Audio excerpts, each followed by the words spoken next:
You learn to love certain sounds when you grow up. By the country, the rasp of wind through pines, crickets tuning their nights, the soft, honest splash of water against the lake shore. My name is Claire. I like windows. I like the way the world presses itself up against glass and lets you watch it be alive while you stay inside. As a kid, I slept with my window open every night. I fell asleep to frogs and woke to birds. When I moved to the city for college, my apartment windows barely opened. Everything felt boxed in. After a few years of proofreading other people's work and answering emails all day, I saved up and bought a small cabin by a lake at the base of the mountains. It had windows everywhere, panoramic views, light pouring into every room. I thought I'd come home. For the first month, it was exactly the dream I'd paid for. I wrote in the mornings, walked the shoreline, watered a small vegetable patch, and slept with the windows wide. Fireflies returned after years away. I got more done in a week than I had in months. The light made me feel like something generous had been returned to me. Then, small oddities began to show up. First, it was a handprint on the patio door. I noticed it while making coffee and wiped it away, thinking, what a clumsy fingerprint I left. A few days later, there was another print on the front window, the flat side of a palm pressed like someone had leaned and looked inside. I told myself I'd bumped it with groceries, or the dog had sought the warmth. I cleaned them both off, and again thought no more of it. 2 weeks later, I woke in the small hours because the house felt wrong. I'm not an alarmed sleeper by nature, but that night, I heard a cautious step, light, almost polite, walking across the deck. It stopped right below my window. I froze. My breath narrowed. I told myself it was a raccoon or the wind. The steps stayed. They were inches from my glass. I closed my eyes and tried the old childhood logic. If I can't see them, they can't see me. I lay so still, my bones went numb. The steps left as quietly as they'd come. At dawn, I crept to the window, heart in my throat, and the world looked ordinary again. No footprints, no note. I called the non-emergency line. They told me the usual things. Lock your windows, keep lights on. They were kind, but there was nothing more they could do. After that, I pulled my curtains tight for a few nights, then loosened them again when the cabin began to feel like a prison.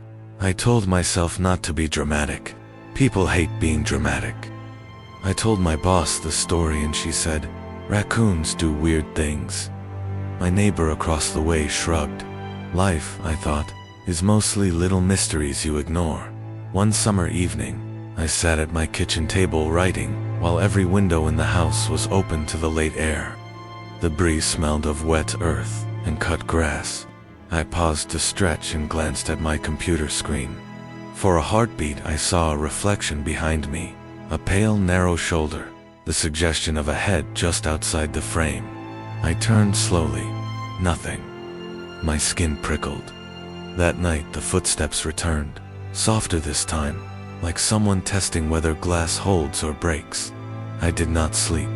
I lay and watched the curtain move in little breaths, and waited for sunrise, like it was a rescue. When morning finally came, I felt foolish and raw, and somehow more awake than I had been in years.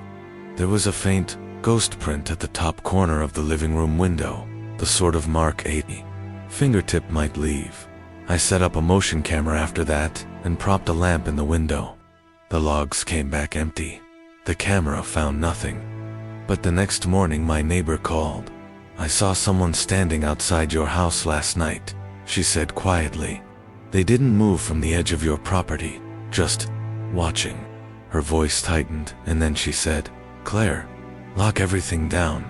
I locked everything down, and still the feeling remained, the small, patient attention of something that wanted to be seen. I stopped leaving my bedroom window open. I stopped leaving lights on timers. I grew careful in a new way, measuring every small choice like it might be the one that invited a harder knock. Weeks passed without anything else, and for a time I thought it had stopped. Then, one night, I was writing with all the windows open again, because the air was perfect, and the page was blank, and I needed fresh noise. I felt a presence before I saw it, and then I saw the silhouette on my screen, clearer now. Not a trick of light. The shadow of a person standing, with shoulders hunched, head tilted slightly, right at the edge of the glass. It showed in the reflection, in the frame of my monitor, like a negative. When I turned, no one stood there. When I moved to the window, the footprint at the glass was fresh and damp. I could see the smear where a palm had wiped away tears or rain. I pressed my hand to the very place it had been pressed, and felt the cold give of the glass, and my own heartbeat, in reply. I called the police that night. They came with flashlights and kind, repetitive questions. They looked around and wrote their report, and left. "Keep your windows closed," they said. "Call if anything else happens." I wanted more than that. I wanted someone to tell me what to do with the hollow feeling in my chest. The way the house felt like a living thing that had neighbors. On the morning after, the camera I'd left trained on the deck had been moved a foot to the left.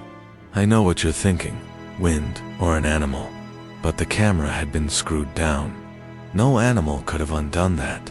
Whoever or whatever had been on my deck had taken meticulous care not to be visible on the cheap lens I'd trusted.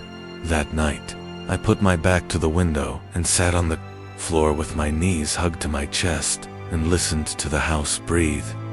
Near midnight, I heard the familiar soft step and the careful patience of something that is waiting. It came to the patio door and rested its hand there. Not a sound, not a strike, just a palm on glass dot. I did the only thing left that felt like an act. I opened the blinds a little and looked. There, inches from my face, was a reflection. Not exactly a person, more the impression of human. A shape turned towards me, and the faint outline of a face that the lamplight suggested and then denied. For a few seconds the glass showed his profile, a nose, a blink, and in that fraction of time I felt watched in a way I had never known. When I blinked and looked again, there was nothing, only my own face. I locked every window, turned the deadbolt, and sat in the darkness until morning. The police came back the next day. They were patient and stern and apologetic. They put up extra patrols for one night, but they could not watch my house forever. Who could? Not them, not me. Now some nights I write with the lights up and my back turned to the view. Other nights I open a window and try to believe that the world offers me only breezes. But last week, while I was typing with every window open to the dusk and the lake and the honest noise of crickets, I looked down at my screen and saw the reflection again. This time it was closer. A pale shoulder, a hand lifted to the glass. The reflection blinked when I turned around. I felt cold, and I felt utterly seen. Behind me in the glass, his face settled into the faint sheen of the monitor. I could just make out the edges of a mouth. The last thing I heard before I ran was the soft scraping of a wet palm against glass, and the thin, private sound of a breath.